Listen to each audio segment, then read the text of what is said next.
Today is an exciting day for our country, and I want to begin by thanking Pat Gelsinger, the CEO of Intel, and Intel for making this massive, historic investment in American manufacturing right here in America. Now, from day one, President Biden has recognized and been clear that if we want to compete globally, we have to invest domestically. And he's prioritized the revitalization of our manufacturing economy and given those of us on his team a crystal clear mission to get those jobs back from overseas to America. And thanks to the president's leadership, our economy added almost 6.5 million jobs last year, the most in any year in U.S. history, and our unemployment rate dropped nearly 70%. Make no mistake about it, by any measure, the United States economy is strong. But the fact is, car prices are currently driving a third of inflation. Why? Because we don't have enough chips. Last year, automakers made nearly 8 million fewer cars than they could have because of the semiconductor chip shortage.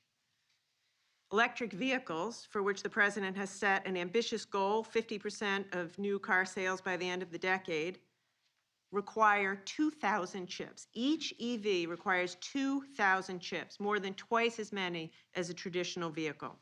So that's why today's announcement from Intel is so exciting. Semiconductors produced right here in America will allow us to shore up our supply chains, bring down cost, keep manufacturing facilities up and running, and create American jobs. But if we really want to end the chip shortage and ensure our global competitiveness, there's more to do. Today, our semiconductor supply chain is far too dependent on conditions in countries halfway around the world. A COVID disruption, a typhoon, political instability in another country has the potential to shut down an auto facility and harm American families in places like Ohio. The semiconductor industry was created in the United States of America, and it's time for us to lead again. Right now, there's a bill before Congress that would invest $52 billion in semiconductor production.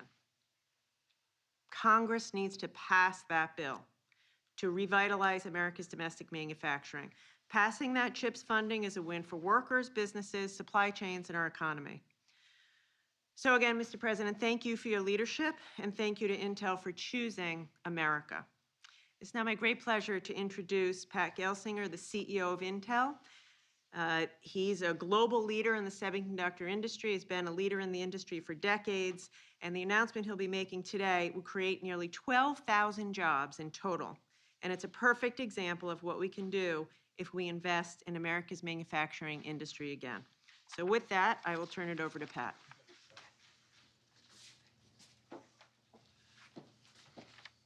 Thank you, Secretary Raimondo.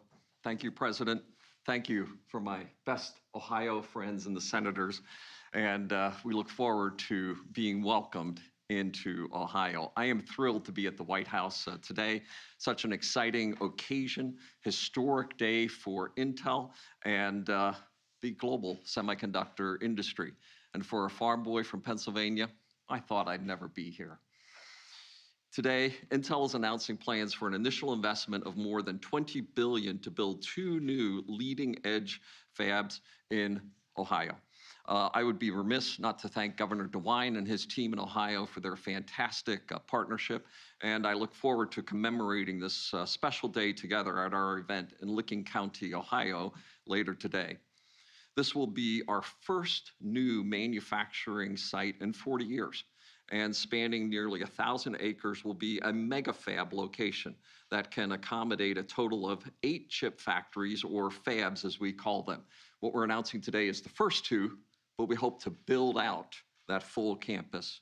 This initial investment is $20 billion, the single largest private sector investment in Ohio history, and we plan to continue to grow this presence. At full build out, this site could grow to as much as $100 billion of total investment over the decade. This impact of a mega site like this is simply profound. A semiconductor factory is not like other factories. It's more like a small city supporting a vibrant community of services, suppliers, and ancillary businesses. You can think about this as a magnet for the entire tech industry. And all of this is creating new jobs. And we plan to invest an additional $100 million over the next decade to help develop and attract a pipeline of skilled talent and bolster research programs throughout the region. Intel's investments will help meet the unprecedented demand for advanced semiconductors, or chips as they are called. As every consumer in America now knows, we've seen disruptions in our supply chain globally. Many products are in back order, and Christmas trees were not nearly as full this year simply because the industry does not have enough chips. Our lives depend on them. And ponder for a moment, what portion of your life is not becoming more digital? Our dependence, the criticality of semiconductors, the brains that are powering critical industries, education, business, medicine, work from home, learn from home, care from home, infrastructure, national security. All of these depend on chips.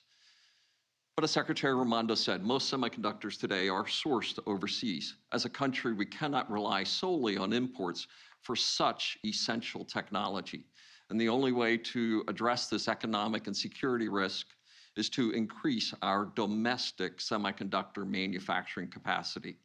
That's why last year I announced a historic investment to expand our operations in Arizona and Mexico. And as the company who put silicon into Silicon Valley, and the company that is now the catalyst for the Silicon Heartland, Intel is committed to restoring end-to-end leadership, innovation, and manufacturing here in the US.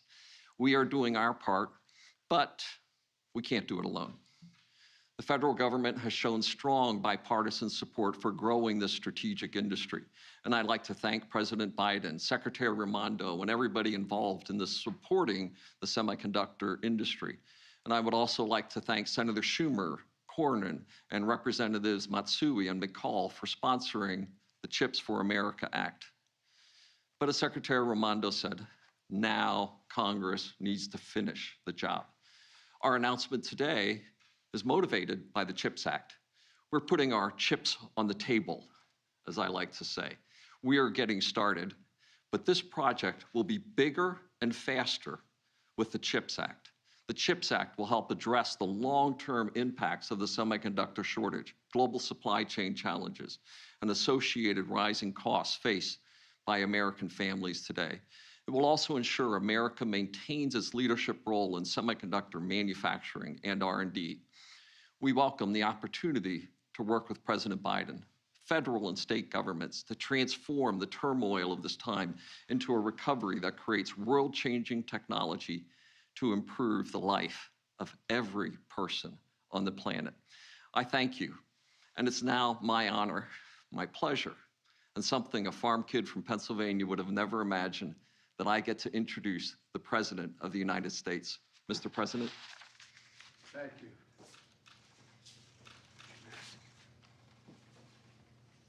Well, you've introduced a kid from Scranton, Pennsylvania. I didn't think it either, so it's great to be with you. Pat, thanks for the introduction, and this is a truly historic investment in America and American workers. This group of Washington reporters have heard me say many times, it's never been a good bet to bet against America. We have the most qualified folks in the world here in the United States of America. And I want to thank Sherrod Brown and Rob Portman, two senators who deserve an enormous amount of credit for us getting to this place right now, bipartisanly. The idea that we can work together is only just beginning to dawn on people here, I think. And I want to thank Commerce Secretary Gina Raimondo, who from day one has been helping lead our efforts to strengthen American manufacturing in America and American innovation.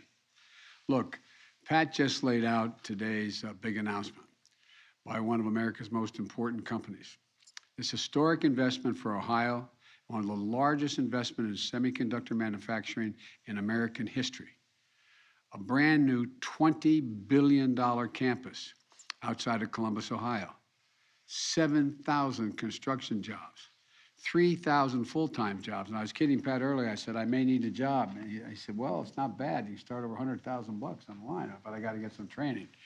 But look, at the singular, look, to be able to say, made in Ohio, made in America, is what we used to always be able to say 25, 30 years ago. That's what this is about.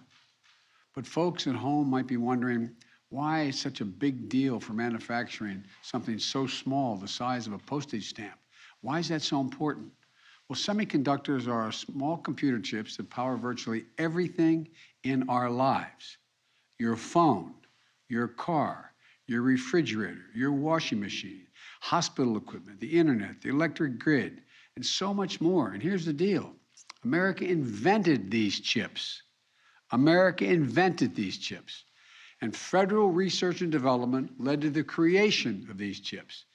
Taxpayer dollars. These chips helped power NASA mission to the moon. The federal investment helped bring down the cost of making chips to build a market and an entire industry. As a result, over 30 years ago, America had about 40% of global production. But since that time, something happened. American manufacturing, the backbone of our economy, got hollowed out. Companies moved jobs and production overseas, especially from in the industrial Midwest. Decades ago, we used to invest 2% of our gross domestic product in research and development. Let me say it again. We invested 2% decades ago of our gross domestic product in pure research and development. Today, it's less than 1%. We were ranked #1 in the world in R&D. But guess what? We now rank #9. China was #8 in the world 3 decades ago. Now they're #2. And other countries are closing in fast. As a result, today, we barely produce 10% of the computer chips despite being the leader in chip design and research. And we don't have the ability to make the most advanced chips right now. But today, 75% of production takes place in East Asia. 90% of the most advanced chips are made in Taiwan. China is doing everything it can to take over the global market so they can try to outcompete the rest of us and have a lot of applications, including military applications. Folks, look, during this pandemic, your pocketbook felt the consequences: inflation, higher prices. Whenever a factory shuts down in one part of the world, the production and shipments of goods to shops and homes and business all over the world gets disrupted. COVID-19 has compounded that problem many times over, especially with these computer chips. As a result, everything from cars to dishwashers are delayed getting to showrooms and customers, just as demand for them is up because the economy is growing. And because supply is low, we find ourselves in a position that we're really behind the curve. Prices are going up. In fact, 1/3 of the recent price increases that have been seen nationally are due to car prices, as mentioned earlier. You know, I'm going to turn to the boss here. What percentage of chips are needed to build the cars today, and what's going to happen in the next 5, 10 years? 4% today, 20% by 2030. 20% by 2030 is going to be required to, that's what the car is made of. 20% of it is going to be these computer chips. Historic as today's announcement is, we need to be, this is just the beginning. And this is an important part of today's message. Right now, there's a bill in front of the United States Congress, because the two men behind me are pushing it, U.S. Innovation and Competition Act, which includes several of the ideas I proposed last year that would accelerate the progress in a big way. The bill calls for authorizing nearly $90 billion for research and development, manufacturing, and supply chain. Look, including empowering the National Science Foundation to bring together local communities, universities, community colleges, private companies, and more partnerships like this. And by the way, speaking of community colleges, you all know this, the Washington Press Corps does at least. My wife is a community college professor.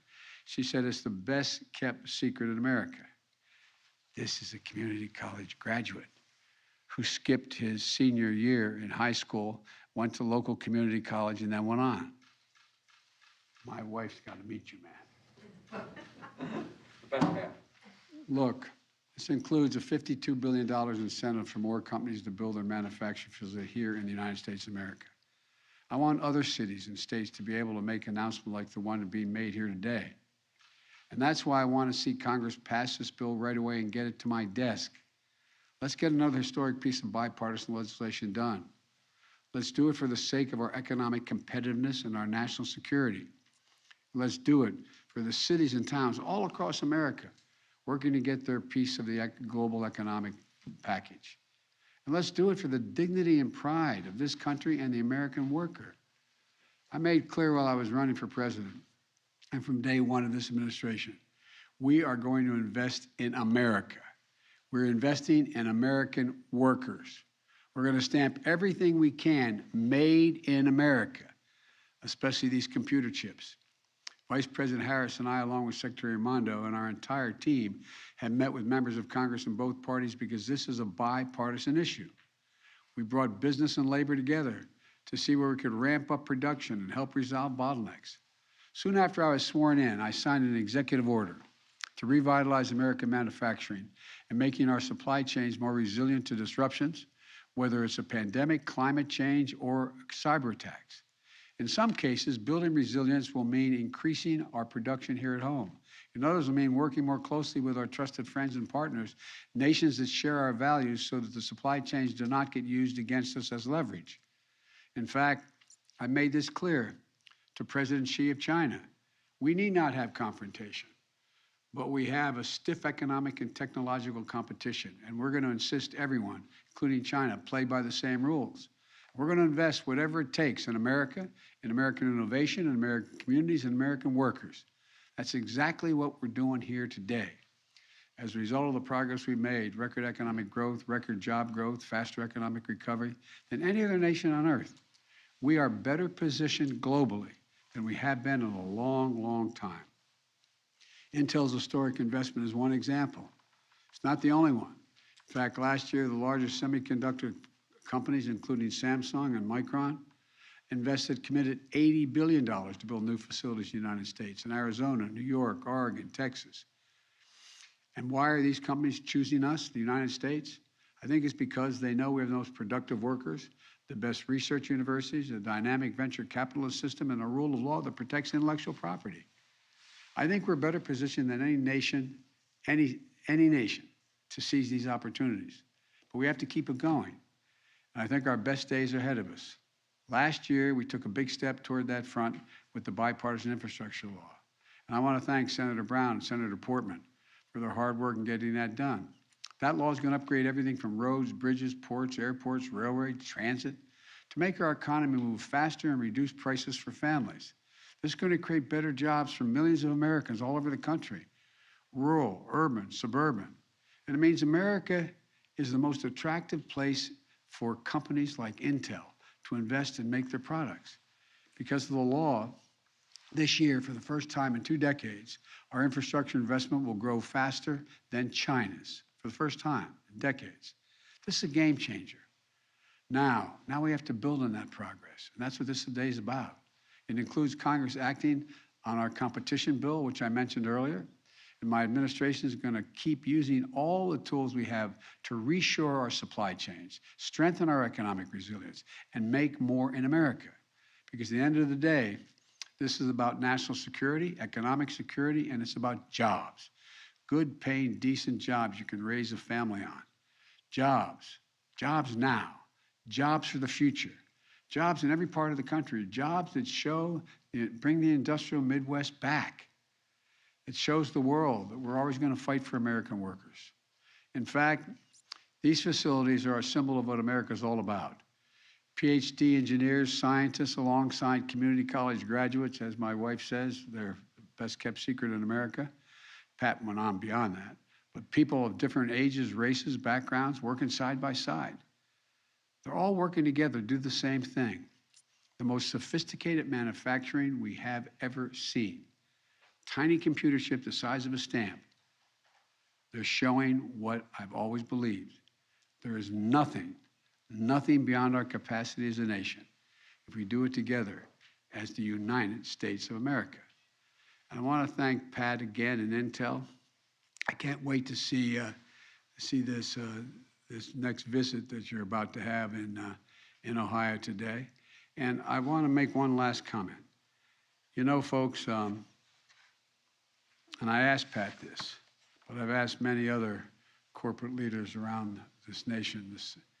When the United States of America, when the government makes a decision to invest considerable amounts of resources in a new industry or in an area that we need to build up, that encourages business to say, they're doing it.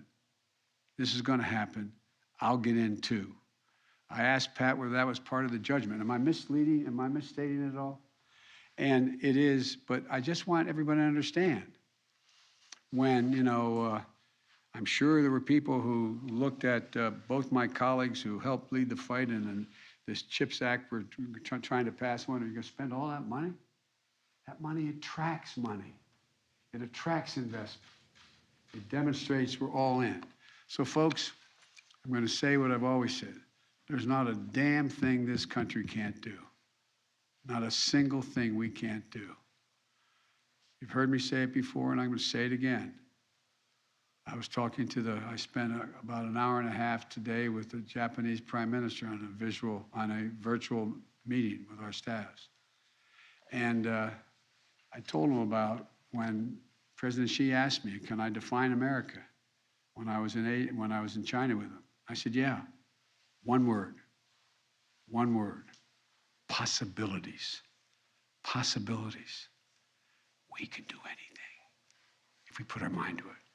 God bless you all, and may God protect our troops. And by the way, the reason we're not going to have any time for questions now is these guys got to get quickly on a plane and go out and do a major announcement in Ohio, and you guys will ask me all about Russia and not about anything having to do with chips. I have a question about this. If you could, how are we going to guarantee the raw materials will be available, since many of them come from without the United States, including some countries like Afghanistan that are in turmoil?